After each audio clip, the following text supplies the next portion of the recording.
ஒரு ஆள் இருந்தான், நிறைய பணம் சம்பாதிச்சான். ஆனால் செலவு பண்ண மனசு வரல, கருமி. அவன் என்ன பண்ணான், சேர்த்த பணம் பூராவையும் ஒரு மரத்தடியில் புதைச்சி வச்சுருந்தான். வாரத்துக்கு ஒரு தடவை அந்த மரத்தடிக்கு வருவான், புதைச்ச இடத்த ஆவலோடு பார்த்துக்கிட்டு இருப்பான். அதுக்கப்புறம் போயிடுவான். அவ்வளவுதான். ஒரு நாள் ஒரு திருடன் வந்தான்.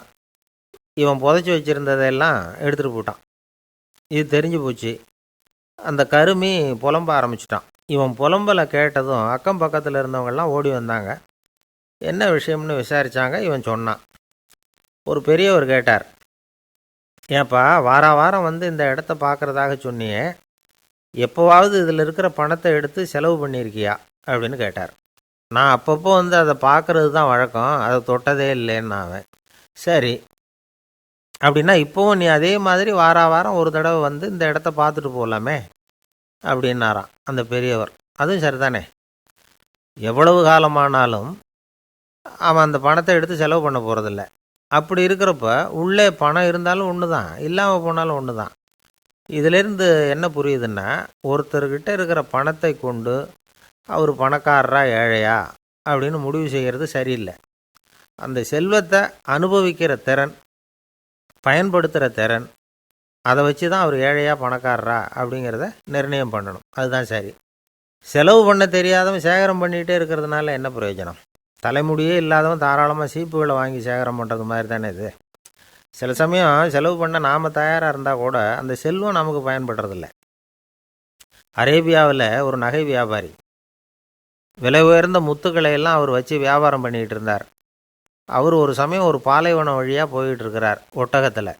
அப்போது திடீர்னு கடுமையான புயல் வீச ஆரம்பிச்சுட்டுது. திசை தவறி இவர் எங்கேயோ வந்துட்டார். கூட வந்தவங்களையும் காணலை, எங்கே போனாங்களோ தெரியல. இவர் ரொம்ப பயந்து போய் அங்கே எங்கேயுமா அலைஞ்சு திரியிறார். வழியே தெரியல. பசி கடுமையாயிட்டுது. ஒட்டகத்து முதுகில் ஒரு மூட்டை இருந்தது. அதை பிரித்து பார்த்தார். உள்ளே ஏதாவது இருக்கான்னு தேடி பார்க்குறார். அது வரைக்கும் கண்ணில் தட்டுப்படாத அபூர்வமான ஒரு பை கண்ணில் பட்டுது. ஆஹா, அதில் ஏதாவது சாப்பிட்றதுக்கு இருக்கும் அப்படின்னு நினச்சி ஆவலாக அதை பிரித்து பார்க்குறார். அந்த பையில் விலை உயர்ந்த முத்துக்கள் நிறைய இருந்துதான். அப்போ தான் அவர் நினச்சாராம், விலை உயர்ந்த முத்துக்கள் கூட சாப்பிட்றதுக்கு உணவாக முடியாது அப்படிங்கிறத புரிஞ்சுக்கிட்டாராம். எந்த நேரத்தில் எது நமக்கு தேவையோ அது நமக்கு தாராளமாக கிடைக்கணும். அப்படி அது கிடைக்கிறதுக்கு நம்மக்கிட்ட இருக்கிற செல்வம் பயன்படணும். அது நமக்கும் பயன்படலாம், நம்ம மூலமாக அடுத்தவங்களுக்கும் பயன்படலாம். அதுதான் செல்வத்தின் பயன். ஒரு மரத்தடியில் ஒருத்தன் உட்காந்து அழுதுகிட்டு இருந்தான். அந்த பக்கமாக வந்த இன்னொருத்தன் ஏப்பா அழுதுகிட்டு இருக்கிறேன்னு கேட்டான். இந்த இடத்துல தான் பூமிக்கு அடியில் பணம் இருக்குது, புதைச்ச இடம் தெரியல, அதான் அழறேன் அப்படின்னா. நல்லா ஞாபகப்படுத்தி பாரு, எந்த இடத்துல புதைச்ச அப்படின்னு கேட்டான் இவன். அது எப்படி எனக்கு தெரியும், புதைச்சி வச்சிருக்கிறவன் நான் இல்லையே, எங்கள் எதிர்த்த வீட்டுக்காரன் அப்படின்னானா இவன். ஒரு ஊரில் ஒரு பெரிய ஞானி இருந்தார். அவர் படுக்கையில் இருந்தார். இன்னும் கொஞ்ச நேரம்தான் அவர் இந்த உலகத்தில் இருக்க போகிறார். அவரை சுற்றி ஏகப்பட்ட கூட்டம். ஏற்கனவே அவருடைய உபதேசங்களை கேட்டவங்க பல பேர் வந்து அவரை சுற்றி நிற்கிறாங்க. அந்த ஞானி மெதுவாக கண்ணை திறந்து பார்க்குறார். எல்லாரும் அவருடைய கடைசி வார்த்தையை கேட்கறதுக்காக அவளோட காத்துக்கிட்டு இருக்கிறாங்க. அந்த ஞானி மெதுவாக பேச ஆரம்பித்தார். நான் என்னுடைய வாழ்நாள் பூராவும் உங்களுக்கு நிறைய போதனைகள் சொல்லிக்கிட்டு இருக்கிறேன். பேரானந்தம், மகிழ்ச்சி, தியானத்தன்மை, இதை பற்றியெல்லாம் சொல்லியிருக்கிறேன். இப்போ நான் வேறு ஒரு கரைக்கு போய்கிட்டுருக்கிறேன். நான் இனிமேல் இந்த கரையில் இருக்க மாட்டேன். நீங்கள் நான் சொன்னதையெல்லாம் கேட்டீங்க, ஆனால் எதையும் நீங்கள் வந்து நடைமுறைப்படுத்தி பார்க்கல. எல்லாம் கேட்டதோடு சரி, அதோடு விட்டுவிட்டீங்க. அப்புறம் அதை தள்ளி போட்டுக்கிட்டே வந்துட்டீங்க. மேலும் அதை தள்ளி போடுறதுல எந்த பிரயோஜனமும் கிடையாது. இப்போ நான் போய்கிட்டு இருக்கிறேன், உங்களில் யாராவது என்னோட வர்றதுக்கு தயாரா அப்படின்னு கேட்டார். அவ்வளவுதான், யாரும் வாயை திறக்கலை. ஒரே மௌனம், சத்தமே இல்லை. ஒருத்தர் பார்த்துக்கிட்டே நிற்கிறாங்க. அந்த கூட்டத்தில் ஒரு ஆள் அந்த ஞானி கூடவே 40 வருஷத்துக்கு மேலே இருந்திருக்கிறான். அவனும் வாயை திறக்காமல் இன்னொருத்தன் முகத்தை பார்த்துக்கிட்டே நிற்கிறான். இந்த சமயத்தில் பின்னாடி நின்றுக்கிட்டு இருந்த ஒருத்தன் கையை தூக்கினான். ஞானி அவனை பார்த்தார். சரி, ஒருத்தனுக்காவது நம்மோட வர்றதுக்கு தைரியம் இருக்குது அப்படின்னு நினச்சார். ஆனால் அந்த ஆள் என்ன சொன்னான் தெரியுமா? ஐயா, நீங்கள் கேட்குறப்போ நான் உடனே எழுந்திருக்கல, கையை மட்டும்தான் தூக்கினேன். என்ன காரணம்னா, நான் எப்படி அடுத்த கரைக்கு வந்து சேர்றதுங்கிறது தெரிஞ்சுக்கிறதுக்காகத்தான். அந்த விவரத்தை மட்டும் இப்போ உங்ககிட்ட இருந்து நான் தெரிஞ்சுக்க ஆசைப்பட்றேன். ஏன்னா இப்போ நான் உங்கள் கூட வர்றதுக்கு தயாராக இல்லை. எவ்வளவோ காரியங்களை நான் இன்னும் இங்கே முடிக்க வேண்டியிருக்குது. வீட்டுக்கு ஒரு விருந்தினர் வந்திருக்கிறார், என்னுடைய இளைய மகனுக்கு கல்யாணம் பண்ணி வைக்கணும். அதனால் இன்றைக்கி உங்கள் கூட வர முடியாது. அது மட்டும் இல்லை, இப்போ உங்கள் கூட அடுத்த கரைக்கு வந்தால் திரும்பி வர முடியாதுன்னு வேறு சொல்கிறீங்க. அதனால் இப்போ நான் வரல. இன்னொரு நாள் நிச்சயமாக நான் வர்றேங்க, வந்து உங்களை சந்திக்கிறேன். அதனால் இப்போ நீங்கள் இன்னொரு தடவை எங்களுக்கு விளக்கமாக சொல்லணும். ஏற்கனவே பல தடவை சொல்லியிருக்கிறீங்க. தயவு பண்ணி இப்போ ஒரு தடவை சொன்னீங்கன்னா சௌகரியமாக இருக்கும். அந்த அடுத்த கரையை அடையிறது எப்படி, இப்போ ஒரு தடவை அதை விளக்கமாக சொல்லிட்டிங்கன்னா நல்லா ஞாபகப்படுத்திக்குவேன். அது சரியான சமயம் வர்றப்போ இது எனக்கு உதவியாக இருக்கும் அப்படின்னு நானும். ஆனால் உண்மை என்ன தெரியுமா, அந்த சரியான சமயம் வரவே இல்லை அப்படிங்கிறது தான் உண்மை. இப்படி அந்த கதை முடியும். இந்த கதை அந்த ஒரு ஆளுக்கு மட்டும் இல்லை, கிட்டத்தட்ட எல்லாருக்குமே அது பொருந்தும் அப்படிங்கிறாங்க விவரம் தெரிஞ்சவங்க. எல்லாருமே அந்த சரியான தருணத்துக்காகத்தான் காத்துக்கிட்டு இருக்கிறாங்களாம். அதுக்காக ஜோசியம் பார்க்குறாங்க, கைரேகை பார்க்குறாங்க, நாளைக்கு என்ன நடக்குங்கிற ஆவலில் எல்லோரும் காத்துக்கிட்டு இருக்கிறாங்க. ஆனால் அந்த ஒரு நாள் ஒருபோதும் வரப்போகிறதில்ல. நீங்கள் தள்ளி போடுறதுக்காக பல அர்த்தமில்லாத காரணங்களை தேடுறீங்க அப்படிங்கிறார் ஒரு ஞானி. காத்திருக்கிறதுலேயே நம்ம காலம் ஓடி போயிடுது. ஏன்னா இன்றைக்கி நாம் சிந்திக்கிறது நாளைக்கு நாம் சிந்திக்கிறது இல்லை. ஒவ்வொரு நாளும் ஒவ்வொரு மாதிரி போயிடுது. நாளைக்கு மறுநாளை பற்றியே சிந்திக்கிறோம். இப்படியே அது பாட்டுக்கு போயிடும். கரையை தொட்டு பார்க்குறது எப்போ, இதுதான் கேள்வி. நமக்கு வேண்டியப்பட்ட ஒருத்தர் ஒரு ரயில்வே பிளாட்ஃபாரத்தில் நின்றுட்டு இருக்கிறார். அங்கே இருக்கிறவங்ககிட்ட கேட்குறாராம், விசாரிக்கிறார். ஏங்க கிழக்க போகிற ரயில் போயிட்டுதுங்களான்னாராம். போயிட்டுதுன்னு இருக்கிறாங்க. கொஞ்ச நேரம் கழித்து ஏங்க மேற்க போகிற ரயில் போயிட்டுதுங்களான்னு கேட்டிருக்காரு. போயிட்டுதுங்களான்ட்ருக்காங்க. அப்புறம் கொஞ்சம் நேரம் கழித்து மறுபடியும் ஏங்க 10:30 மணி வண்டி போயிட்டுதான்னு கேட்டிருக்காரு. தொடர்ந்து காலையிலேருந்து சாயந்தரம் வரைக்கும் இப்படி ஒரே இடத்துல நின்றுட்டு கேட்டுக்கிட்டே இருக்கிறார். இதை பார்த்துக்கிட்டு இருந்த ஒருத்தர் அவர்கிட்ட ஏங்க நீங்கள் எங்கே போகணும் அப்படின்னு கேட்டாராம். இவர் மெதுவாக சொன்னாராம், இந்த ரயில்வே லைனை தாண்டி அந்த பக்கம் போகணும் அப்படின்னாராம்.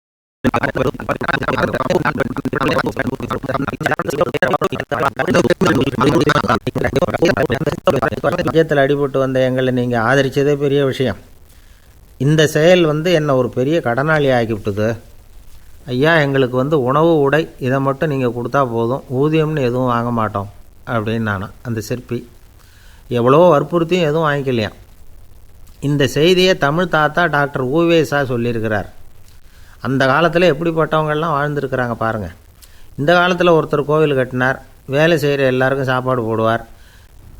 சிற்ப வேலை செஞ்சுட்டு சாப்பிட வர்ற ஒவ்வொருத்தர் கையையும் அன்பாக பிடிச்சி முத்தம் கொடுத்து உள்ளே அனுப்புவார். அந்த கைகளுக்கு நீங்கள் கொடுக்குற மரியாதையாது அப்படின்னு கேட்டாங்க. அது இல்லைங்க, ஏற்கனவே முதல் பந்தியில் சாப்பிட வந்தவன் மறுபடியும் வர்றானான்னு கண்டுபிடிக்கிறதுக்காக கையை பிடிச்சி மோந்து பார்க்குறேன் அப்படின்னாராம் அவர். ஒரு பெரிய பியானோ கலைஞர் வியன்னாவில் இருந்தார். ரொம்ப புகழ்பெற்ற இசை கலைஞர் அவர். இங்கிலாந்து மகாராணி விக்டோரியா அவருடைய சங்கீதத்தை கேட்கணும்னு ஆசைப்பட்டாங்க. அவரை அரண்மனைக்கு கூப்பிட்டாங்களாம். பியானோ வாசிக்க சொல்லி கேட்டாங்களாம். இவரும் ரொம்ப பிரமாதமாக வாசித்து காட்டியிருக்கார். உடனே பாராட்டி பரிசுகள்லாம் கொடுத்து அனுப்புனாங்களாம். அந்த இசையை கேட்குறதுல அரசிக்கு ரொம்பவும் ஆர்வம் உண்டு. அதனால் அதுக்கப்புறமும் அந்த கலைஞர் அடிக்கடி அரண்மனைக்கு வர வேண்டிய அவசியம் ஏற்பட்டது. ஏன்னா அரசி கூப்பிட ஆரம்பித்தாங்க. இவர் போகணும், அங்கே இசை நிகழ்ச்சி நடத்தணும். இவர் அங்கே பாடி வாசிக்கிறது உண்டு. ஒரு தடவை மகாராணி அவரை பார்த்து, உங்கள் நாட்டு தேசிய கீதம் பாடுங்களேன் அப்படின்னு கேட்டாங்களாம். உடனே அவர் தன்னுடைய நாடான ஆஸ்திரியாவின் தேசிய கீதத்தை பாடியிருக்கிறார். அவர் பாட ஆரம்பித்த உடனே மகாராணி எழுந்திரிச்சு நின்னாங்களாம். அதுக்கு மரியாதை செலுத்துகிற நோக்கத்தோடு பாட்டு முடிகிற வரைக்கும் அப்படியே நின்றுக்கிட்டு இருந்தாங்களாம். இதுதான் அந்த அரசியினுடைய பெருந்தன்மை. அதாவது நாட்டுப்பற்றுங்கிறது அந்த அளவுக்கு அப்படி இருக்கணும். இப்படி ஒரு அரசியே நம்ம நாட்டு தேசிய கீதத்துக்கு எழுந்திரிச்சு நின்று மரியாதை செலுத்துகிறாங்க அப்படிங்கிறத புரிஞ்சிக்கும் பொழுது அந்த முதிய கலைஞரின் மகிழ்ச்சிக்கு அளவே இல்லையாம். அதுக்கப்புறம் அந்த பியானோ கலைஞர் ஒரு நாள் தன்னுடைய நண்பர் ஒருத்தர்கிட்ட பேசிக்கிட்டு இருந்தாராம். அப்போ சொன்னாராம், மகாராணியார் எனக்கு எவ்வளவோ பரிசுகள்லாம் கொடுத்துருக்குறாங்க. ஒரு தடவை எனக்கு வைரக்கல் பதித்த அணி ஒன்றை கூட பரிசாக கொடுத்தாங்க. ஆனால் அதை விட உயர்ந்த விலை மதிக்க முடியாத அணி என்ன தெரியுமா? நான் என்னுடைய நாட்டு தேசிய கீதத்தை நான் பாடுறப்போ அவங்க எழுந்திரிச்சு நின்று மரியாதை செலுத்தினாங்களே, அதுதான் எனக்கு கிடைச்ச மிகப்பெரிய பரிசு அப்படின்னாராம். எனக்கு தெரிஞ்ச சங்கீத வித்வான் ஒருத்தர் இருக்கார். சமீபத்தில் ஒரு நாள் அவரை பார்த்தேன். எப்படி போயிட்டுருக்கு உங்கள் தொழில் அப்படின்னு கேட்டேன். ரொம்பவும் வித்தியாசமாக போயிட்டுருக்குங்க அப்படின்னார். என்ன சொல்கிறீங்க அப்படின்னேன். முன்னாடியெல்லாம் நான் பாடினா எதிரில் இருக்கிறவங்க தான் எழுந்திரிச்சு போயிட்டு இருந்தாங்க. இப்போ எப்படின்னா நான் பாட ஆரம்பிச்சுட்டா உடனே பக்கவாத்தியக்காரனே எழுந்திரிச்சு போயிடுறான் அப்படின்னார் ரொம்ப வேதனையோட. ஒருத்தன் எப்படி நடந்துக்கிறாங்கிறத வச்சு தான் அந்த ஆள் எப்படிங்கிறத நாம் முடிவு பண்ணுறோம். ஆளுமைன்னு சொல்கிறோம்ல, அதுக்கு சூழ்நிலைகளை ஆளுகின்ற தன்மை அப்படின்னு விளக்கம் கொடுக்குறார் ஒரு உளவியல் நிபுணர். சரி, ஒரு மனிதனுடைய ஆளுமையை உருவாக்குகிற விஷயங்கள் என்னென்ன?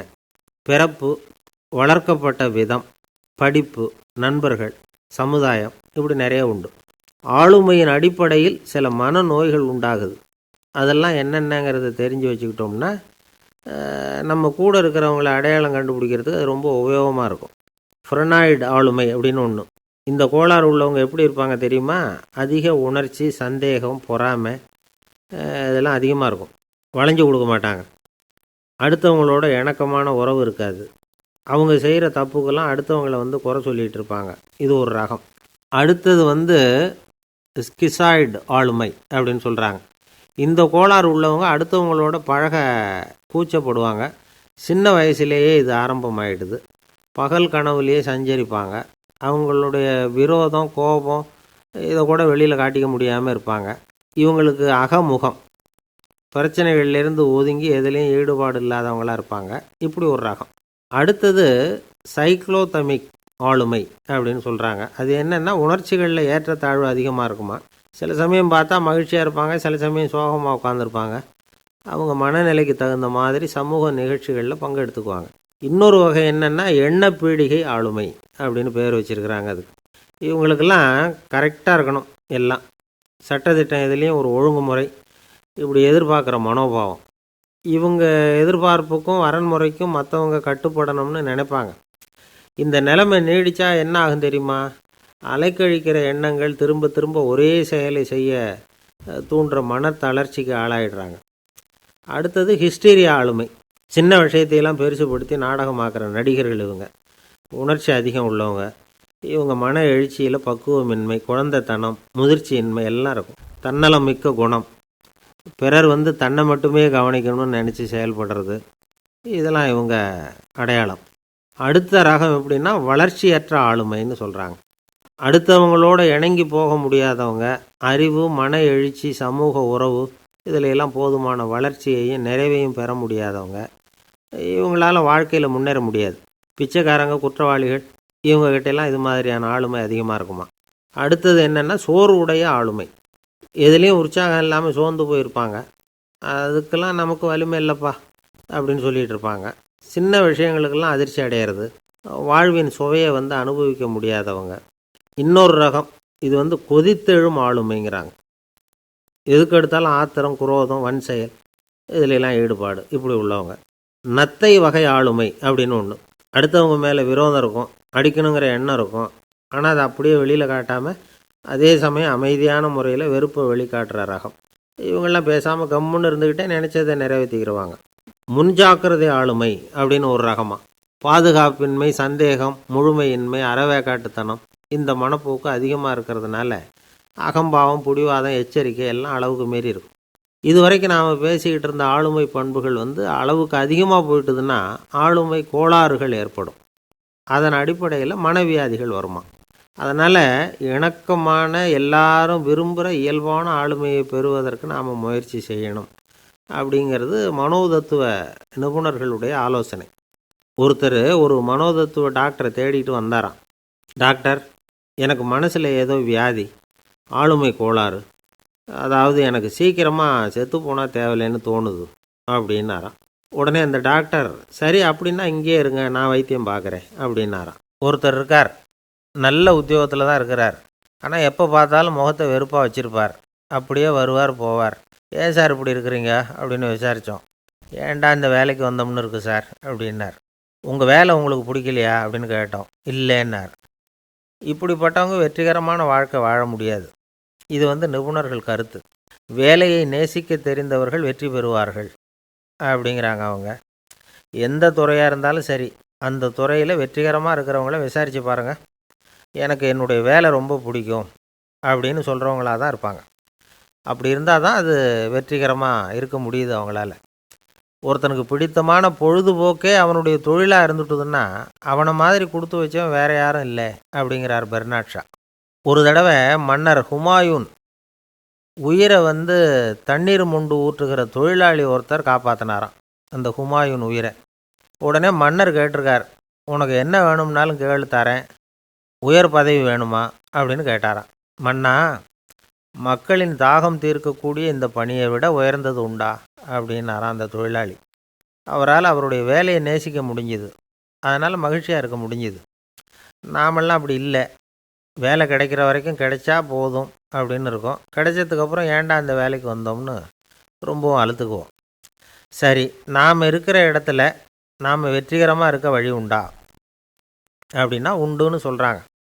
அதாவது மன இயல் நிபுணர்கள் இருக்கிறாங்க இல்லையா, அவங்க அதுக்கு முக்கியமாக 6 வழிகள் சொல்கிறாங்க. நீங்கள் ஒரு அலுவலகத்தில் வேலை பார்க்குறவரா அப்படின்னா இதை கேளுங்க. அதாவது உங்கள் மேலதிகாரி எதிர்பார்ப்புக்கு தகுந்த மாதிரி உங்கள் வேலை இருக்குதா? அப்படி இல்லைன்னா முதல்ல உங்கள் வேலையின் தரம் உயரணும். உங்களுக்கு மேலே கீழே வேலை பார்க்குற பணியாளர்கள்கிட்ட நல்ல விதமாக பழகுறீங்களா? அந்த உறவு முறையில் ஏதாவது குறை இருந்தால் அதை கண்டுபிடிச்சி சரி பண்ணுங்கள். நம்பிக்கைக்கு உரியவர் அப்படின்னு நீங்கள் பேர் எடுக்கணும். நீங்கள் எடுக்கிற முடிவு நல்ல முடிவாக தான் இருக்கும் அப்படின்னு அடுத்தவங்க சொல்லணும். உங்கள் தோற்றத்துக்கு முக்கியத்துவம் கொடுங்க. இது மனம் உடல் ரெண்டும் சம்மந்தப்பட்டது. அதனால் மனசையும் ஆரோக்கியமாக வச்சுருக்கணும், உடம்பையும் ஆரோக்கியமாக வச்சுருக்கணும். உங்களுடைய நிர்வாகம் செயல்படுற விதத்தை நல்லா புரிஞ்சு வச்சுக்கணும். உங்களுடைய நிர்வாகம் இப்போ ஒரு காரியம் செய்யுதுன்னு வச்சுங்க, ஏன் அப்படி செய்யுது, எதுக்காக அப்படி செய்யுது, அதனுடைய குறிக்கோள் என்ன, அது நீடிக்கிறதுக்கு காரணம் என்ன, இதையெல்லாம் தெரிஞ்சுக்கணும். சிரிப்புக்கு வஞ்சகம் பண்ணக்கூடாது, நல்லா சிரிக்கணும், அப்போ தான் அது திரும்ப கிடைக்கும். கடந்த கால தோல்வியை பற்றி கவலைப்படக்கூடாது. முதலாளி விருப்பம் தெரிஞ்சு நடந்துக்கிறது நல்லது தான்.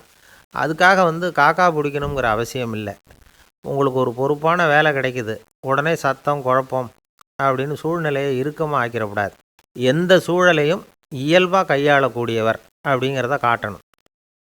இதெல்லாம் உங்கள் துறையில் நீங்கள் வெற்றி பெற நிபுணர்கள் சொல்கிற யோசனைகள். இவ்வளவு விவரமும் சொல்லிவிட்டு ஒருத்தரை பார்த்து கேட்டோம், இப்போ சொல்லுங்கள், நீங்கள் செய்கிற வேலை உங்களுக்கு பிடிச்சிருக்குதா அப்படின்னோம். ரொம்ப ரொம்ப பிடிச்சிருக்குது அப்படின்னார். சரி, என்ன செஞ்சிகிட்டு இருக்கிறீங்க அப்படின்னு கேட்டோம். சும்மா தான் இருக்கிறேன் அப்படின்னார் அவர். என்னை விட யோக்கியம் இந்த உலகத்தில் வேறு யாரும் இல்லை சார் அப்படின்னார் ஒருத்தர். அவரை விட அயோக்கியன் வேறு யாரும் இருக்க முடியாதுங்கிற முடிவுக்கு கேட்டவங்க வந்துட்டாங்களாம். மனுஷனுக்கு இருக்கிற ஒரு மிகப்பெரிய குறையே தன்கிட்ட இருக்கிற குறை அவனுக்கு தெரியாமல் போகிறது தான். ஆனால் அடுத்தவங்ககிட்ட இருக்கிற குறை இவனுக்கு தெளிவாக தெரிஞ்சிடும். ஒரு ஒட்டகம் ஒரு கொக்கை பார்த்து ஒரு கேள்வி கேட்டுதான். என்ன கேள்வி தெரியுமா? உன் கழுத்து ஏன் இப்படி வளைஞ்சி போயிருக்குது அப்படின்னு கேட்டிருக்கு. இதுக்கு உடம்பே வளைச்சல். இது போய் கொக்கை கிண்டல் பண்ணுது. இன்றைக்கி மனித சுபாவமும் கிட்டத்தட்ட இப்படி தான் இருக்குது. இந்த உலகத்தில் குறையில்லாத மனிதர்கள் யாரும் கிடையாது, நாம் உள்பட அப்படிங்கிறத முதல்ல நாம் நல்லா புரிஞ்சுக்கணும். ஒரு ஊரில் ஒரு விற்பனை நிலையம் இருந்தது. செல்ல பிராணிகளை விற்பனை செய்கிற நிலையம் அது. நாய், கிளி, பூனை இப்படி நிறைய வச்சு விற்பனை பண்ணிகிட்டு இருக்கிறாங்க. நாய்க்குட்டி விற்பனை செய்கிற பகுதியில் ஒரு சிறுவன் நின்றுக்கிட்டு இருந்தான். விற்பனை செய்கிற ஆளுகிட்ட விலை கேட்டுக்கிட்டு இருந்தான். அதோ இருக்குதே அந்த நாய்க்குட்டி என்ன விலை அப்படின்னு கேட்டானா. 1000 ரூபா அப்படின்னாரான். சரி, அது வேணாம், இது என்ன விலைன்றிருக்கான். 500 ரூபா அப்படின்னாரான். இந்த சின்ன பையன் கையில் வச்சுருந்தது வெறும் 50 ரூபா தான். அதனால் இதை விட குறைச்சலாக கிடைக்குமான்னு பார்த்துருக்கான். அந்த கடையில் ஒரு மூலையில் சரியாக கவனிக்கப்படாமல் ஒரு நாய்க்குட்டி படுத்து கிடந்தது. பாவமாக கத்திக்கிட்டு இருந்தது. அதை பார்த்ததுமே இவனுக்கு அது ரொம்ப பிடிச்சி போச்சு. உடனே அந்த கடைக்காரரை பார்த்து, அதுவும் அந்த மூலையில் படுத்து கிடக்குதே அந்த நாய்க்குட்டி என்ன விலை அப்படின்னு கேட்டிருக்கான். தம்பி, அது ஒரு கால் ஊனம், அதனால் அது உன்னோட குதித்து விளையாடவோ ஓடுறதோ அதால் முடியாத காரியம் அப்படின்ட்டுருக்கார் அவர். அது தெரிஞ்சுதாங்க கேட்குறேன், அதோட விலை என்ன அதை மட்டும் சொல்லுங்களேன் அப்படின்ட்டுருக்கான். தம்பி, இது கால் ஊனம் உள்ள ஒரு நாய். இதை போய் காசு கொடுத்து வாங்கிறதுக்கு யாராவது பிரியப்படுவாங்களா? இதை நான் உனக்கு இலவசமாகவே தர்றேன், எடுத்துகிட்டு போ அப்படின்னாரான். இதை கேட்டதும் அந்த சிறுவனுக்கு கோவம் வந்துட்டு தான். நீங்கள் ஒன்றும் சும்மா கொடுக்க வேணாம், இந்தாங்க 50 ரூபா, இதை வச்சுக்கிட்டு நாய்க்குட்டியை கொடுங்க அப்படின்ட்டுருக்கான். அவருக்கு ஒன்றும் புரியல, ஆச்சரியமாக இருந்தது. சரின்னு பணத்தை வாங்கிட்டு நாய்க்குட்டியை தூக்கி கொடுத்தார். அந்த சிறுவன் அந்த நாய்க்குட்டியை 2 கையாலையும் வாங்கினா, மார்போடு பிரியமாக சேர்த்து அணைச்சிக்கிட்டான். தெருவில் இறங்கி நடக்கிறான். அப்படி நடக்கும் பொழுது தான் பார்க்குறார், கடைக்காரர் வந்து ஆச்சரியமாக அவனை பார்க்குறார். அப்போ தான் அவருக்கு ஒரு விஷயம் புரியுது. அந்த சிறுவன் தெருவில் நாய்க்குட்டியை மார்போடு அணைச்சிக்கிட்டு விந்தி விந்தி நடந்து போய்கிட்டு இருக்கிறான். ஆமாம், அவனுக்கும் ஒரு கால் ஊனம். இந்த நாய்க்குட்டியை யாருமே வாங்க மாட்டாங்கன்னு நினச்சிக்கிட்டு இருந்தார். குறையுள்ள அதுக்கும் ஒரு எஜமானன் கிடச்சிட்டான். அதனால் ஊனம் ஒரு குறை இல்லை அப்படிங்கிற உண்மையை அந்த கடைக்காரர் புரிஞ்சுக்கிட்டாராம். நம்மால் ஒருத்தர் கொஞ்சம் வயசானவர், எழுந்திரிச்சு சரியாக நடக்க முடியாது, சாய்வு நாற்காலியிலேயே எப்பவும் உட்காந்துருப்பார். அவர் தனக்கு துணையாக ஒரு நாயை பக்கத்தில் வச்சுருந்தார். அதுவும் ரொம்ப வயசான ஒரு நாய், எழுந்திரிக்கவே சிரமப்படும், நடக்கவும் முடியாது. அவர் பக்கத்துலேயே இதுவும் சோர்ந்து போய் படுத்து கிடக்கும். அந்த பெரியவரை பார்க்க வந்த ஒருத்தர் கேட்டார், ஏங்க, ஒரு சின்ன பையனை உங்களுக்கு துணையாக வச்சுக்கப்படாதா? இந்த நாயை உங்களுக்கு பாதுகாப்பாக வச்சுருக்கிறீங்களே, உங்களுக்கு ஒரு ஆபத்துன்னா இது எப்படி உங்களுக்கு உதவ முடியும் அப்படின்னார். அப்போ அவர் சொன்னாராம், எனக்கு ஒரு ஆபத்துன்னா அந்த சமயத்தில் இந்த நாய் என்னை தனியாக விட்டுட்டு ஓடி போயிடாமல் இருக்கணும்ல, அதுக்காக தான் இதை நான் வச்சுருக்கிறேன் அப்படின்னாராம். ஒருத்தர் ரொம்ப அவசரமாக போய்கிட்டு இருந்தார். எங்கே சார் போகிறீங்கன்னு கேட்டோம். எனக்கு வேண்டியப்பட்ட ஒருத்தருக்கு குழந்தை பிறந்திருக்கிறதாக செய்தி வந்திருக்கு, அதுதான் ஆஸ்பத்திரிக்கு போயிட்டுருக்கேன், பார்த்துட்டு வரலாம்னு அப்படின்னார். அப்படின்னா கொஞ்சம் இப்படி உட்காருங்க அப்படின்னோம். சில விவரமெல்லாம் சொல்கிறேன், கேட்டுக்கிட்டு போங்க அப்படின்னோம். உட்காந்தார். அப்புறம் சொல்ல ஆரம்பித்தோம். புதுசாக பிறந்திருக்கிற ஒரு குழந்தைய பார்க்க போகிறதுன்னா அது சாதாரண விஷயம் இல்லை. அதில் ரொம்பவும் கவனமாக நடந்துக்கணும். புது குழந்தைக்கு நோய் சுலபமாக தொற்றும். முக்கியமாக காற்று மூலமாக பரவுகிற நோய்கள் சுலபமாக வந்துடும். அதனால் நமக்கு உடம்பு சரியில்லைன்னா குழந்தைய விட்டு கொஞ்சம் தள்ளியே இருக்கிறது தான் நல்லது. பெரியவங்களை பொறுத்த வரைக்கும் சாதாரணமாக உள்ள ஒரு கிருமி கூட குழந்தைய பொறுத்த வரைக்கும் ரொம்ப மோசமான ஒரு கிருமியாக இருக்கும். சில வெளிநாடுகளில் எப்படி தெரியுமா, பிறந்த குழந்தை தூங்கிக்கிட்டு இருக்கிற ஒரு ரூமுக்கு போகணும்னா போகிறவங்க வந்து முகமூடி போட்டுக்கணும், காலணிகளை மாற்றிக்கணும், அவ்வளவு சுத்தமாக உள்ளே போய் பார்த்துட்டு வரணும். பொதுவாக சில ஆஸ்பத்திரிகளில் பார்த்திங்கன்னா பார்வையாளர்கள் நேரத்தில் விசிட்டிங் ஹவர்ஸ் தாயை விட்டு குழந்தைய தனியாக பிரித்து வச்சுருவாங்க. எதுக்குன்னு நினைக்கிறீங்க? அந்த நேரம் பல பேர் வருவாங்க போவாங்க, அவங்க கை கால் சுத்தமாக இருக்காது. சுத்தம் இல்லாத கைகள் மூலமாக கிருமிகள் பரவும். சுத்தம் இல்லாத கைன்னா மண் தூசி படிஞ்சிருக்கிற கை மட்டும் தான் அர்த்தம் இல்லை. சாலையில் கையை வீசிக்கிட்டு நடந்து வர்றீங்க, குழந்தைய பொறுத்த வரைக்கும் அது கூட சுத்தம் இல்லாத கை தான். தாயை தவிர மற்றவங்க குழந்தைய தூக்காமல் பார்த்துக்கிறது நல்லது. தாய் கூட அளவோடு கொஞ்சிறதோடு நிறுத்திக்கணும். புதுசாக ஒரு குழந்தைய பெற்றுருக்கிற பொண்ணுக்கிட்ட மற்ற தாய்மார்கள் ஏதாவது சொல்லிக்கிட்டே இருப்பாங்க. குழந்தைய அப்படி வளர்க்கணும், இப்படி வளர்க்கணும் அப்படின்னு ஏதாவது அட்வைஸ் பண்ணிக்கிட்டே இருப்பாங்க. இப்படி ஓவராக அறிவுரை பண்ணுறது அந்த பொண்ணை வந்து குழப்பி விட்டுரும். அதனால் அப்படிலாம் பண்ணக்கூடாது. அந்த பெண்ணே ஏதாவது கேட்டால் கூட டாக்டர் சொல்ல வேண்டிய விவரங்களையெல்லாம் நாமே சொல்லிகிட்டு இருக்கக்கூடாது. புதுசாக பிறந்திருக்கிற குழந்தைய மட்டும்தான் இப்படி பார்க்கணும்னு இல்லை. ஒரு நோயாளி குழந்தைய பார்க்க போகிறதுனா கூட ரொம்ப எச்சரிக்கையாக தான் நடந்துக்கணும். ஒரு தின்பண்டமோ விளையாட்டு சாமானோ அந்த குழந்தைக்கு நாம் வாங்கிட்டு போகிறதா வச்சுக்குவோம். அதை நேராக கொண்டுகிட்டு போய் அந்த குழந்தைகிட்டே கொடுக்கக்கூடாது. அதோட அப்பா அம்மாக்கிட்ட ரகசியமாக கொடுக்கலாம். அவங்க முடிவு பண்ணட்டும் குழந்தைகிட்ட அதை கொடுக்கலாமா வேண்டாமாங்கிறத. அவங்களுக்கு தான் தெரியும் அதோட மனசும் உடம்பும். உங்கள் அக்கறையை காட்டுறதா நினச்சிக்கிட்டு குழந்தை வாயில் எதையும் கொண்டுட்டு போய் போடாதீங்க. போகிறப்போ உங்கள் வீட்டு குழந்தையும் அழைச்சிட்டு போகாதீங்க. இது நோயை வாங்கிட்டு வந்துடும், அல்லது புதுசாக ஒரு நோயை அதுக்கிட்ட கொடுத்துட்டு வந்துடும். என்னதான் உங்களுக்கு பழக்கமான குழந்தையாக இருந்தால் கூட அதுக்கு விருப்பம் இல்லைன்னா பேசக்கூடாது. அங்கே போய் அவங்க பள்ளிக்கூடத்தை ஞாபகப்படுத்திகிட்டு இருக்கக்கூடாது. நோயில் இருக்கிறப்ப ஸ்கூலை பற்றி பேச அது விரும்பாது. ஆஸ்பத்திரியை விட்டு வெளியில் புறப்படுறப்போ குழந்தைகிட்ட சொல்லணும்னு அவசியம் இல்லை. அதோட அப்பா அம்மா கிட்ட சொல்லிவிட்டு புறப்பட்டா போதும், குழந்தை கோபிச்சிக்காது. சமூக சம்பிரதாயத்தை பற்றி அது கவலைப்படுறதில்லை. இப்படி எல்லா விவரமும் நம்ம எதிரில் உட்காந்துருந்தவங்ககிட்ட சொல்லி முடித்தோம். ரொம்ப நன்றி சார் அப்படின்னு சொல்லிவிட்டு அவர் புறப்பட்டார். குழந்தைங்க கொஞ்சம் வளர்கிற வரைக்கும் தான் நாம் எச்சரிக்கையாக இருக்கணும்னு இல்லை, வளர்ந்த பிறகு இன்னும் எச்சரிக்கையாக இருக்கணும். ஒரு பையன் பள்ளிக்கூடத்துலேருந்து திரும்பி வீட்டுக்கு வந்தான். முகம் பூரா நகத்தால் கீறி இருந்தது. அப்பா பார்த்து பயந்துட்டார். யாருடா உன்னை இப்படி பண்ணது அப்படின்னார். என் கூட படிக்கிற இன்னொரு பையன்னா. நாளைக்கு உன் கூட பள்ளிக்கூடத்துக்கு வர்றேன், நீ எனக்கு அவனை அடையாளம் காட்ட முடியுமான்னார். அது ரொம்ப சுலபம் நான் பையன். எப்படின்னார் அப்பா. அவன் காதில் ஒன்று கையோடு எடுத்துகிட்டு வந்திருக்கிறேன், இதோ என் பையில் தான் வச்சுருக்கேன் அப்படிங்கிறான் அந்த பையன். அமெரிக்க ஜனாதிபதி ஆப்ரஹாம் லிங்கன் ஒரு நாள் தன்னோட கோச்சு வண்டியில் தலைநகரான வாஷிங்டனுக்கு போயிட்டுருக்கிறார்.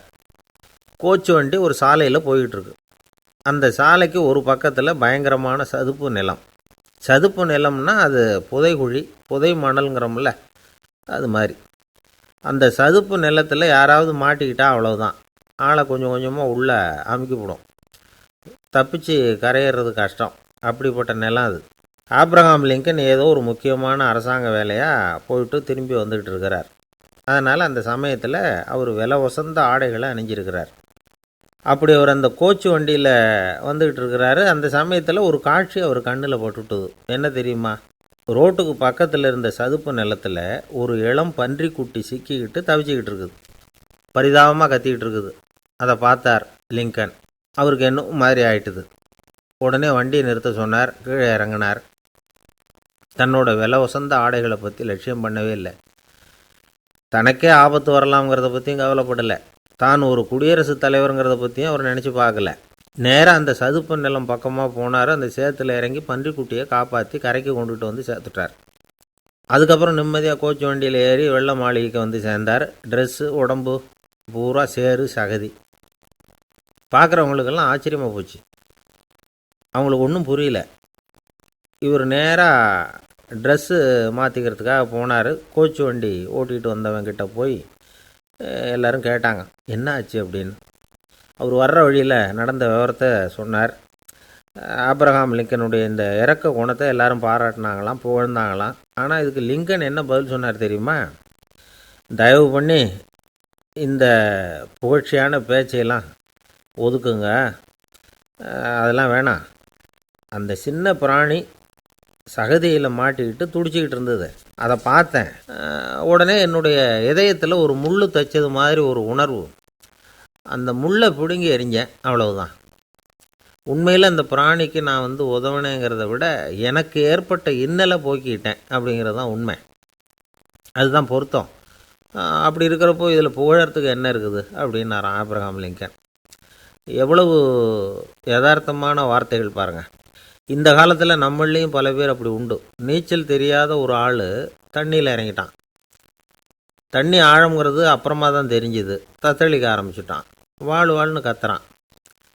கரையில் நின்றுக்கிட்டு இருந்த ஒருத்தர் இதை பார்த்தார். உடனே அவருக்கு இதயத்தில் முள் தைச்சது மாதிரி ஒரு உணர்வு. உடனே குபீர்னு தண்ணியில் பாய்ஞ்சார். அவரை காப்பாற்றி கரைக்கு கொண்டுட்டு வந்து சேர்த்தார். இதை பார்த்துக்கிட்டு இருந்த இன்னொருத்தர் காப்பாற்றின அந்த ஆளை பாராட்டி புகழ்ந்தார். என்ன புகழாதீங்க சார் அப்படின்னார் அவர். ஏன்னு கேட்டார் இவர். நான் அந்த ஆளை ஏன் காப்பாற்றினேன் தெரியுமா? அவன் நேற்றுக்கு என்கிட்ட 300 ரூபா கடன் வாங்கியிருக்கிறான். இவன் தண்ணியில் போட்டான்னா நான் கொடுத்த கடனும் தண்ணியில் போடும்.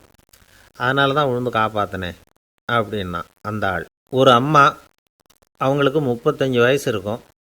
குடும்பத்தில் எந்த கஷ்டமும் இல்லை. இருந்தாலும் காரணம் இல்லாமல் பிள்ளைங்க பேரில் கோவப்படுறது, எரிஞ்சு விழுறது அவங்க வழக்கம். பிள்ளைங்க அழும். உடனே அவங்க மனசும் சங்கடப்படும். இன்னொரு அம்மா, நல்ல வேலையில் இருக்கிறவங்க, வாரத்துக்கு ஒரு தடவையாவது தலைவலி வந்துடும். இவங்களுக்கெல்லாம் உடம்புல எந்த கோளாறும் இல்லை, மனசு மட்டும் சரியாக இருக்காது. தூக்க மாத்திரை கையில் வச்சுருப்பாங்க. 30-35 வயசுடைய பெண்களுக்கு சர்வசாதாரணமாக காணப்படுகிற மனக்கோளாறு இது. இதுக்கு பேர் மனவாட்டம், டிப்ரெஷன், மனமடிவு அப்படின்னு சொல்லலாம். இந்த நோய்க்கு அறிகுறி என்ன தெரியுமா? மனசில் வருத்தமான உணர்வு இருக்கும். அடிக்கடி அழலாம் போல தோணும். முன்னால் எல்லாம் எந்தெந்த செயலில் ஆர்வம் இருந்ததோ அதெல்லாம் குறைஞ்சிரும், அல்லது சுத்தமாகவே ஆர்வம் இல்லாமல் போயிடும். சில பெண்கள் இளம் வயசில் பக்கத்தில் இருக்கிறவங்க கிட்ட கலகலப்பாக பேசுவாங்க. வீட்டை அலங்கரிக்கிறதுல ஆர்வம் இருக்கும். இப்போ அதுலெல்லாம் ஆர்வம் இல்லாமல் போயிடும். எந்த வேலை செஞ்சாலும் சீக்கிரம் களைப்பு அடைஞ்சுடுறது மாதிரி ஆகிடும். நமக்கு யாருமே உதவியாக இல்லை, நம்ம எல்லோரும் கை விட்டுட்டாங்க போல் இருக்குதே அப்படிங்கிற உணர்வுலாம் உண்டாகும். தன்னைத்தானே குறை சொல்லிக்குவாங்க. நாம் தப்பு பண்ணிவிட்டோம் போல் இருக்குதே அப்படின்னு தோணும். குற்றம் பண்ணிட்டதா நினச்சி கஷ்டப்படுவாங்க. பசி இருக்காது, தூக்கத்தில் தொந்தரவு இருக்கும். அடிக்கடி செத்து போடலாங்கிற உணர்வு வரும். தற்கொலை பண்ணிக்கலாங்கிற எண்ணம் உண்டாகும். சில பேர் தற்கொலை முயற்சியில் கூட ஈடுபடுவாங்க. சில பேருக்கு பலவிதமான உடல் வலிகள் இருக்கும், பலவீனம் இருக்கும், சீக்கிரமாக களைப்படைஞ்சு போடுவாங்க. இதெல்லாம் மனவாட்ட நோய்க்கான தன்மைகள். இந்த மனவாட்டம், அதாவது டிப்ரெஷனை 2 வகையாக பிரிக்கலாமா. ஒன்று தானாக உண்டாக்கிக்கிறது, இன்னொன்று எதிர் விளைவை உண்டு பண்ணுகிற அல்லது நரம்பு சம்பந்தப்பட்ட டிப்ரெஷன். தானாக உண்டாக்கிக்கிற மனவாட்ட நோய் இருக்குது பாருங்கள், அதுக்கு ஏதாவது சூழ்நிலை காரணமாக இருக்கலாம் அல்லது இல்லாமலும் போகலாம். மூளையில் டொப்பாமைன் அல்லது செரட்டோனின் இதோட அளவு குறையும் பொழுது இந்த டிப்ரெஷன் உண்டாகுது. இதுக்கு ஓரளவு பிறவி காரணங்கள் கூட இருக்கலாம். குடும்பத்தில் வேறு சிலருக்கும் வரலாம். பாதிக்கப்பட்ட பெண்ணை பார்க்குறதுக்கு பலவீனமாக தெரியும். கடுமையான குற்ற உணர்வு இருக்கும். தனியாக இருக்கிறதுக்கு ஆசைப்படுவாங்க. நடு ராத்திரியில் எழுந்திரிச்சு உட்காந்து கஷ்டப்பட்டுக்கிட்டு இருப்பாங்க. கொடூரமான முறையில் தற்கொலை பண்ணிக்க முயற்சி பண்ணுவாங்க. தீ வச்சுக்கிறது, அமிலத்தை குடிக்கிறது, தூக்கில் தூங்குறது. இப்படி தானாக வரவழைச்சிக்கிற மனவாட்ட நோய் மறையக்கூடிய நோய். ஒரு தடவை வந்தால் 3லேருந்து 6 மாதம் வரைக்கும் நீடிக்கும். இடைப்பட்ட காலங்களில் நோயாளி இயல்பாக இருப்பார். எதிர் விளைவை உண்டு பண்ணுகிற அல்லது நரம்பு சம்பந்தப்பட்ட மனவாட்ட நோய் எப்படின்னா, கணவன் மனைவி மாமியார் மருமகள் இப்படிப்பட்ட உறவு முறை பிரச்சனைகள், தோல்விகள், எரிச்சல்கள், ஆஃபீஸு பிரச்சனை இப்படிப்பட்ட சூழ்நிலையால் உண்டாகிறது. எல்லாத்துக்கும் மருந்து இருக்குது, மார்க்கம் இருக்குது, கவலைப்பட வேண்டியதில்லை. தைரியமாக இருக்கணும். உளவியல் மருத்துவம் இதுக்கு ரொம்ப உபயோகமாக இருக்கும். சில பெண்களை பாருங்கள், அவங்க எதுக்கும் அலட்டிக்கிறது இல்லை. ஒரு அம்மா அப்படி தான் தன்னுடைய கணவனை அழைச்சிக்கிட்டு ஒரு மனநோய் மருத்துவர்கிட்ட வந்தாங்க. டாக்டர், எங்கள் வீட்டுக்காரர் திடீர்னு ஒரு மாதிரி ஆயிட்டார், வித்தியாசமாக நடந்துக்கிறார். எப்படின்னா, இவர் தன்னையே ஒரு ஒட்டடை பூச்சியாக நினச்சிக்கிட்டு இருக்கிறார். அப்படி நினச்சிக்கிட்டு தன்னுடைய தலையாலேயே வீட்டில் உள்ள ஒட்டடையெல்லாம் தொடச்சிக்கிட்டு இருக்கிறார் அப்படின்னாங்க. எவ்வளவு நாளாக அப்படி இருக்குதுன்னு கேட்டார் டாக்டர். 1 வாரமாக அப்படி இருக்குது அப்படின்னாங்க அந்த அம்மா. அப்படின்னா முன்னாடியே ஏன் அழைச்சிட்டு வரல அப்படின்னு கேட்டார் டாக்டர். வீடு பூரா சுத்தமாகட்டுமேனு பார்த்துக்கிட்டு இருந்தேன் டாக்டர் அப்படின்னாங்களாம் அந்த அம்மா. ஒரு நண்பர் இருக்கார். எப்போ பார்த்தாலும் கையில் ஒரு புத்தகம் இருக்கும். புத்தகம் இல்லாமல் எங்கேயும் புறப்பட மாட்டார். எதுக்காக இப்படி எடுத்துகிட்டு போகிறீங்க அப்படின்னு கேட்டால், எனக்கு இது ஒரு நல்ல நண்பன் மாதிரி. இந்த காலத்தில் எங்கே போனாலும் காத்திருக்க வேண்டியிருக்கு. அது மாதிரி சமயத்தில் நான் நண்பன் கூட பேசிக்கிட்டு இருப்பேன் அப்படிம்பாரான். ஒருத்தர் ஒரு பெரிய அரச பதவியில் இருந்தார். அவர் பதவியிலேருந்து இறங்க வேண்டிய சூழ்நிலை. அரசு கொடுத்துருந்த வீட்டை விட்டுட்டு வெளியில் வர்றார். வரும்பொழுது 2 கையிலையும் 2 பெட்டியை எடுத்துகிட்டு வந்தாராம். சார், உங்களுடைய உடைமைகள் அப்படின்னு கேட்குறாங்க அங்கே இருந்த ஊழியர்கள். இவர் தன்னுடைய கையில் இருக்கிற பெட்டியை காட்டி, இதுதான் என்னுடைய சொத்து அப்படின்னாராம். ஒரு பெட்டியில் அவருடைய உடைகள், இன்னொரு பெட்டியில் அவர் விரும்பி படிக்கிற புத்தகங்கள். அவ்வளவுதான். இதுதான் இருந்துதான். புத்தகம் படிக்கிறது மனசுக்கு நல்லதுங்கிறது நமக்கு தெரியும். புத்தக வாசிப்பு உடம்புக்கும் நல்லதுங்கிறாங்க. அது நமக்கு ஆச்சரியமாக தான் இருக்குது.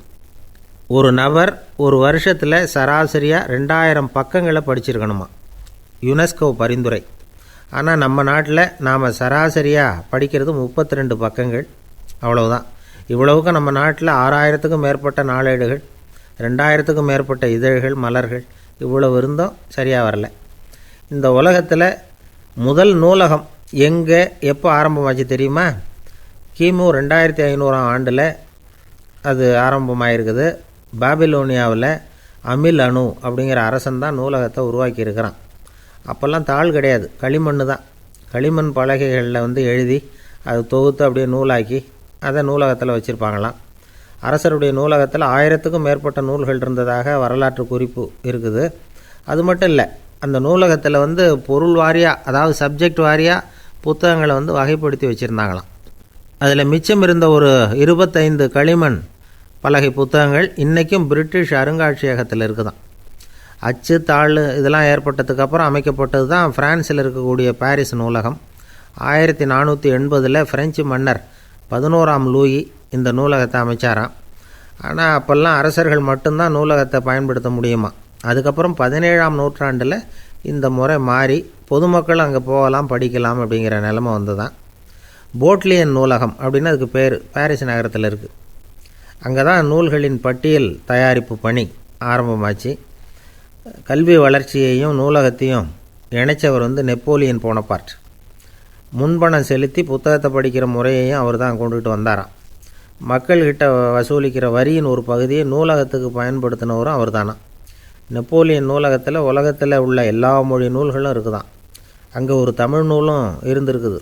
அது என்னென்னா கம்பராமாயணம். சோவியத் யூனியனுக்கு படையெடுத்து போனப்போ அங்கேருந்து லட்சக்கணக்கான புத்தகங்களை இந்த பனிச்சறுக்கு வாகனங்கள் இருக்குல்ல அதில் கொண்டுகிட்டு வந்ததாக வரலாறு. அடுத்தபடியாக குறிப்பிட்டு சொல்லத்தக்க நூலகம் எதுன்னா பிரிட்டிஷ் நூலகம். மிக பழைய கையெழுத்து பிரதியெல்லாம் கூட அங்கே இருக்குது. 1753 ஆரம்பமாச்சு. அதில் உள்ள நூல்களை வரிசையாக அடுக்கினா 180 கிலோமீட்டர் நீளத்துக்கு வருமா. மிகப்பெரிய நூலகம் அமெரிக்க தலைநகர் வாஷிங்டனில் இருக்குதான். இந்தியாவை பொறுத்த வரைக்கும் பெரிய பழைய நூலகம் எதுன்னா கல்கத்தா நூலகம். எல்லா இந்திய மொழி நூல்களும் இங்கே உண்டு. மகாகவி பாரதியார் நடத்தின இந்தியாங்கிற இதழின் எல்லா பிரதிகளும் அங்கே பாதுகாப்பாக இருக்குது. படிக்கும் பழக்கம் இங்கே வளர வேண்டியிருக்குது. ஒருத்தர்கிட்ட ஒரு புஸ்தகத்தை கொடுத்து விமர்சனம் எழுத சொல்லியிருந்தாங்க. கொஞ்ச நாள் கழித்து அவரை போய் பார்த்து, என்னங்க புஸ்தகத்தை படித்து பார்த்தீங்களா அப்படின்னு கேட்டாங்களாம். இதுக்கு அவர் சொல்லியிருக்கிறார், இன்னும் நான் படித்து பார்க்கலிங்க, இப்போ தானே விமர்சனமே எழுதி முடிச்சிருக்கிறேன், இனிமேல் தான் படிக்கணும் அப்படின்னாராம். ஒரு காலத்தில் பிரஷ்யா அப்படின்னு ஒரு தேசம் இருந்தது. இப்போ ஜெர்மனி இருக்குல்ல, இதோட பெரும்பகுதி ஒரு காலத்தில் பிரஷ்யாங்கிற பேரில் இருந்தது. அப்போ அதுக்கு அரசராக இருந்தவர் மகா ஃப்ரெடரிக், அதாவது ஃப்ரெடரிக் தி கிரேட் அப்படின்னு சொல்லுவாங்க. அந்த ராஜாவுக்கு ஒரு சந்தேகம், நாம் பல வகையான வரிகளை விதித்து வசூல் பண்ணுறோம், அப்படி பண்ணி வருமானம் குறைஞ்சிக்கிட்டே போகுதே, இதுக்கு என்ன காரணமாக இருக்கும்? இதுதான் அவருக்கு ஏற்பட்ட சந்தேகம். ஒரு சமயம் அந்த அரசர் தம்முடைய அமைச்சர்களையும் பிரபுக்களையும் தளபதிகளையும் கூப்பிட்டு ஒரு விருந்து வச்சார். விருந்து முடிஞ்சதும் அவங்கள பார்த்து இந்த சந்தேகத்தை கேட்டார். வரிகள் அதிகமாக விதித்து வருமானம் குறையறதுக்கு என்ன காரணம் அப்படின்னு கேட்டார். பல பேருக்கு இதுக்கு சரியாக பதில் சொல்ல தெரியல. அனுபவசாலியான ஒரு தளபதி எழுந்திருச்சார். அரசே, அது எப்படிங்கிறத இப்போ உங்களுக்கு காட்டுறேன்னார். உடனே ஒரு பெரிய பனிக்கட்டி ஒன்றை தன்னுடைய கையில் எடுத்தார். அதை அப்படியும் எப்படியும் திருப்பி பார்த்தார். அப்புறம் அடுத்தவர்கிட்ட கொடுத்தார். அவரும் அதை அப்படியும் இப்படியும் திருப்பி பார்த்துட்டு அடுத்தபடியாக இருந்தவர்கிட்ட கொடுத்தார். இப்படியே இதை ஒவ்வொருத்தராக பார்த்துட்டு ஒவ்வொரு கையாக மாறி கடைசியில் மன்னர் கைக்கு போய் சேர்ந்தது. மன்னர் கைக்கு அந்த பனிக்கட்டி போய் சேர்ந்தப்போ அது கொஞ்சம் கொஞ்சமாக உருகி ஒரு பட்டாணி கடலை சைஸுக்கு ஆகிட்டுது. மன்னர் யோசனை பண்ணார், வரி அதிகமாக போட்டாலும் சேர்றது குறைவாக இருக்கிறதுக்கு என்ன காரணம் அப்படிங்கிறது அவருக்கு புரிஞ்சு போச்சு. காலம்தான் மாறிக்கிட்டு இருக்கே தவிர இந்த கையூட்டு வாங்குகிற பழக்கம் மாறினதாக தெரியல. இன்னொரு ராஜா இருந்தார். அவர் தன்னுடைய ராஜாங்கத்தில் லஞ்ச ஊழலே சுத்தமாக இருக்கக்கூடாது அப்படின்னு நினச்சார். அவர்கிட்ட பல்வேறு துறைகளுக்கும் பொறுப்பாக இருந்த பல பேரும் ரொம்ப சுத்தமாகவும் நேர்மையாகவும் இருந்தாங்க. ஒரே ஒருத்தர் மட்டும் எல்லார்கிட்டையும் லஞ்சம் வாங்கிட்டே இருந்தார். அவரை வேறு துறைகளுக்கு மாற்றி பார்த்தாரு. அந்த ராஜா என்னென்னமோ பண்ணி பார்க்குறாரு. எந்த வேலையை கொடுத்தாலும் அதுலேயும் லஞ்சம் வாங்கிறதுக்கு ஒரு வழியை உண்டு பண்ணிக்குவார் அந்த ஆள். ராஜாவுக்கு இது ஒரு பெரிய தலைவலியாக போட்டுது. இவர் என்ன பண்ணுறது, இவருக்கு என்ன வேலையை கொடுக்கறது, கொஞ்சம் கூட லஞ்சம் வாங்கிறதுக்கு சான்ஸே இல்லாத ஒரு வேலையை கொடுக்கணும் அப்படின்னு திட்டம் போட்டார். ஒரு நாள் அவருக்கு அந்த உத்தரவும் போட்டுட்டார். அதாவது அவருக்கு என்ன வேலைன்னா, கடற்கரையில் தான் அவருக்கு ஆஃபீஸ். அங்கேயே இருந்துக்க வேண்டியது.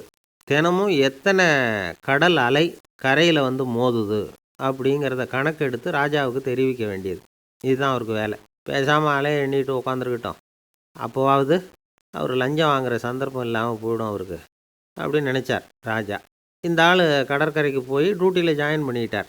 ஒரே மாதத்தில் அங்கே சொந்தமாக ஒரு பிரம்மாண்டமான மாளிகை கட்டிவிட்டார். ராஜாவுக்கு இது பெரிய ஆச்சரியமாக போச்சு. அலையை என்ற வேலையில் அந்த ஆள் எப்படி பணம் சம்பாதிச்சார் அப்படின்னு விசாரித்து பார்த்தார் அக்கம் பக்கத்தில். அந்த ஆள் என்ன பண்ணியிருக்கிறாருன்னா, கடற்கரையில் போய் பொறுப்பை ஏற்றுக்கிட்ட உடனே அங்கே இருந்த மீனவர்கள்கிட்ட எல்லாம் இந்த கரையில் ஒரு நாளில் மோதுகிற அலைகள் எத்தனை அப்படின்னு கேட்டிருக்காரு. அது எப்படிங்க தெரியும்னு இருக்காங்க அவங்க. தினமும் அந்த எண்ணிக்கை தெரியணும். நம்ம ராஜாவுக்கு தினமும் அறிக்கை அனுப்பணும், டெய்லி ரிப்போர்ட்டு.